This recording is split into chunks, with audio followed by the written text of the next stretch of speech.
Thai land میں موجود Pakistani Thai پختونوں کی تعداد اب 5 لاکھ سے تجاوز کر گئی ہے، جس کی بنیادی وجہ تھائی پختونوں کے اپنے رشتہ داروں کے ہاں شادیاں ہیں۔ تھائی لینڈ کے پاکستانی پختونوں کی 90% آبادی دارالحکومت بینکاک سے 80 کلومیٹر کے فاصلے پر تاریخی قصبہ ایودھیا میں رہائش پذیر ہے۔ ایودھیا صدیوں سے بدھ مت تہذیب کا مرکز اور عظیم الشان مندروں کا مسکن ہے۔ اس وقت تھائی پٹھان تھائی لینڈ کے مقامی برادریوں میں سے ایک بڑی اور با اثر برادری ہے، جو کاروبار مملکت سے لے کر زندگی کے ہر شعبے میں نمایاں کردار ادا کر رہی ہے۔ تھائی پٹھان کمیونٹی کی تعداد کے بارے میں مختلف حلقوں کی مختلف آراء ہیں، اور چونکہ بہت سے پختون اب تھائی لینڈ کے مقامی رنگ میں مکمل طور پر رنگ چکے ہیں، لہٰذا ان کی تعداد کے بارے میں 100% درست اندازہ لگانا ممکن نہیں ہے۔ تاہم تھائی پاکستان فرینڈشپ ایسوسی ایشن کے مطابق ان کی تعداد 5 لاکھ سے زائد ہے، جس میں مسلسل اضافہ ہو رہا ہے۔ اس کی ایک بڑی وجہ تھائی پختونوں کی اپنے رشتہ داروں کے ہاں شادیاں ہیں۔ اکثر تھائی پختون اپنے بیٹوں کی تعلیم کے لیے پاکستان میں قائم مدرسوں کا انتخاب کرتے ہیں اور وہاں سے اپنے رشتہ داروں کے ساتھ شادیاں کر کے لوٹتے ہیں، جبکہ تھائی پختون لڑکیوں کی اکثریت کی شادی بھی ان کے تھائی یا پاکستانی کزنز کے ساتھ ہی ہوتی ہے۔ پاکستانی پختونوں کی پہلی نسل کی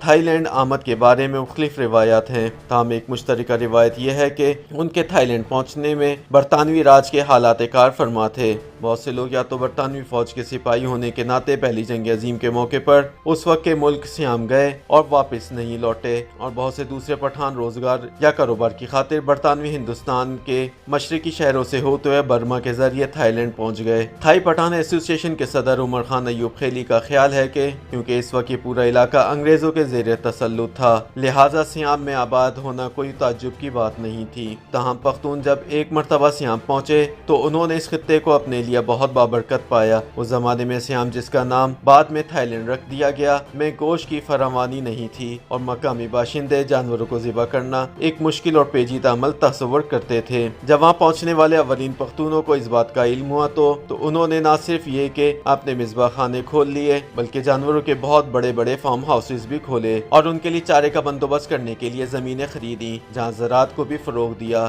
جب ان کا کاروبار پھیلنا شروع ہوا اور اس کو سنبھالنے کے لیے افرادی قوت کی کمی محسوس ہوئی تو انہوں نے پاکستان سے اپنے بھائی، بھتیجوں، بھانجوں اور دیگر رشتہ داروں کو وہاں بلانا شروع کر دیا۔ دیکھتے ہی دیکھتے پختون پورے تھائی لینڈ میں پھیل گئے اور انہوں نے وہاں اپنے مذبح خانے، فارم ہاؤسز اور چراگاہیں آباد کر لیں۔ ان پختونوں نے وہاں تھائی لڑکیوں سے بھی شادیاں کی اور یوں تھائی پٹھانوں کا کنبہ بڑھتا چلا گیا، جس میں آج بھی اضافہ ہو رہا ہے۔ جب مختلف پختون قبائل کے لوگ تھائی لینڈ پہنچے اور وہاں اپنی جاگیریں قائم کی تو ان میں روایتی مخاصمت اور دشمنی نے بھی جنم لیا۔ انہوں نے اپنی برتری قائم کرنے کے لیے ایک دوسرے کو قتل کرنا اور پھر انتقام لینا شروع کر دیا۔ کچھ روایت کے مطابق انہوں نے اپنی جاگیروں کے قیام کی مخالفت کرنے والے مقامی تھائی باشندوں کو بھی مارا اور اپنی جائیدادوں کی وسعت میں حائل ہر رکاوٹ کو مٹا دیا۔ کچھ دیگر روایت کے مطابق انگریز حکمرانوں نے ان کی دلیری کو دیکھتے ہوئے انہیں مقامی مزاحمتی تھائی گروپوں کا کلا کما کرنے کے لیے بھی استعمال کیا اور انہیں اپنا رسوخ جمانے کے لیے ہر طرح کی کھلی چھوٹ دی۔ ان سارے عوامل نے انہیں ایک مافیا کی پہچان بھی دی،